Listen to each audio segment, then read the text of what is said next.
오늘 밤 호남 지역을 지나는 태풍 바비는 특히 바람이 강한 태풍으로 알려져 있습니다.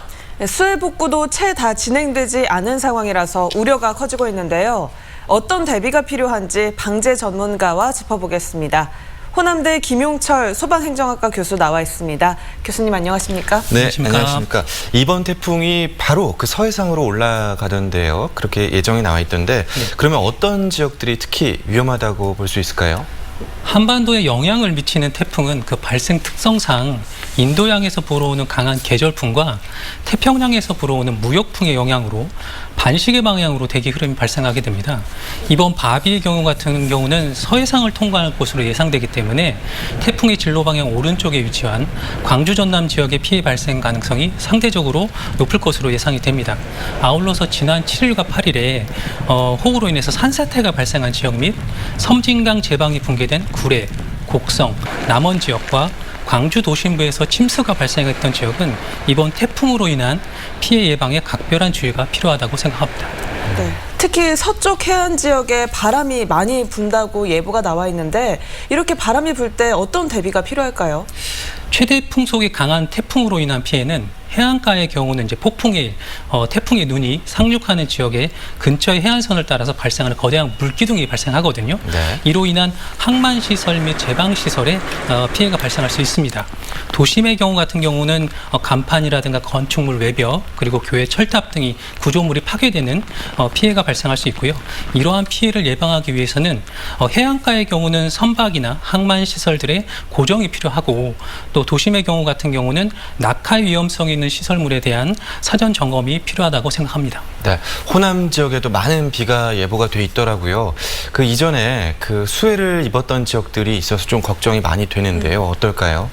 기상청의 발표에 따르면 광주 전남 지역에 이제 100에서 300mm 정도의 강수량이 예상이 된다라고 발표를 했는데 중요한 거는 지역에 따라 시간당 어느 정도의 비가 강수량을 기록하느냐 이게 굉장히 중요하다고 생각을 하고 이에 대한 대비가 필요하다고 생각을 합니다.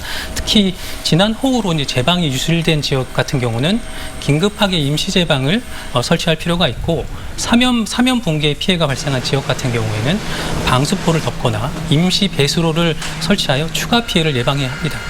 도심의 경우 같은 경우는 침수가 발생한 지역을 중심으로 차수판이나 모래주머니 등을 좀 준비할 필요가 있고 아울러서 사전에 피해 발생 예방 차원에서 침수의 우려가 크거나 유사시에 피난 행동에 어려움이 있을 것으로 생각되는 지역 같은 경우에는 사전에 미리 비소를 개방을 해서 피난을 유도하는 것도 피해 최소화의 하나의 방법이라고 생각을 합니다.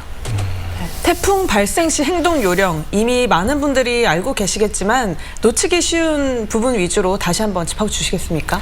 아무래도 이제 태풍 호우의 특성상 가능하면 이제 지하 시설의 이용을 자제하는 것이 굉장히 중요하다라고 생각이 되고 부득이하게 이제 이용을 하실 때는 재난 정보라든가 피난 정보들을 확인하는 것이 굉장히 필요하다라고 생각을 합니다. 일상생활에서는 뭐 당연한 말씀입니다만 가능한 한 외출을 자제하고 즉 안전한 곳에 머무는 것이 굉장히 중요하다. 그리고 유사시에 대피할 수 있는 대피소의 위치를 확인이 중요하고 고층 건축물 같은 경우에는 창문의 신문지나 테이프 등으로 유리창을 좀 고정을 해서 유리의 파손을 좀 예방할 필요가 있습니다. 왜냐하면 유리창 파손 시에 거주자가 부상을 입을 수도 있고 또 유리창 파쇄한 그 유리창이 지상으로 낙하되면 2차 피해가 발생하기 있기 때문에 이런 부분을 주의할 필요가 있다고 생각합니다. 네.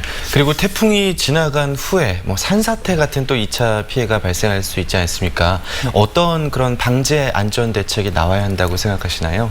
당연한 말씀입니다만 피해 원인에 대한 조사를 명확히 규정을 해야 되고 그리고 현재 우리가 대응 역량, 우리의 대응 예를 들면 뭐 중앙정부나 지자체에서 방제 관련 예산이라든가 담당 인력들 그리고 우리가 추가적으로 확보할 수 있는 시간들 이런 것들을 우선적으로 고려를 해서 어떤 대비책을 먼저 선정을 해서 우리가 대비를 해야 되느냐 이런 것을 먼저 선정을 해야 한다고 생각을 하고 산사태를 좀 예를 들어서 설명을 드리면 사방댐을 설치하거나 사면 관측 시스템을 등을 만들어서 구조적으로 대책을 강조할 것인지 아니면 산사태 예경보 체계 그리고 산사태 위험 지역 주민들을 대상으로 한 재해 지도나 훈련을 반복 실시할 것인지를 먼저 어떤 것을 먼저 할지 판단을 해야 하고 또 중장기적으로는 재난재해에 강한 도시를 만들기 청사진을 제시하고 그 일관성 있는 정책을 추진해야 된다고 생각을 합니다.